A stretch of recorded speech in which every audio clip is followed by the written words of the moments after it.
భూమిపై ఇంద్రుడు పిలిచెరా, కరుణా వరదై పలకరా, ఆకాశాన్ని ఇలదించరా కురిసేవానగా.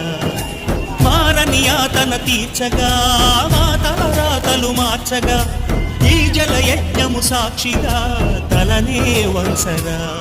మహారాజు తానే సమిధల్లె మారి నిలువెల్లా వెలిగెరా, భోగాన్ని విడిచి త్యాగాన్ని వలచి తాపసిగా నిలిచెరా.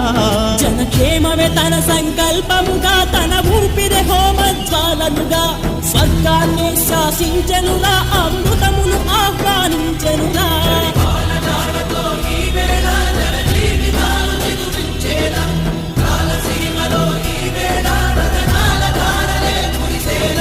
కల్లు కల్లు మని సిరిము వల్లే చినుకే చేరగా, చల్లు చల్లు మని పులకింతల్లు పుడమే పాడగా.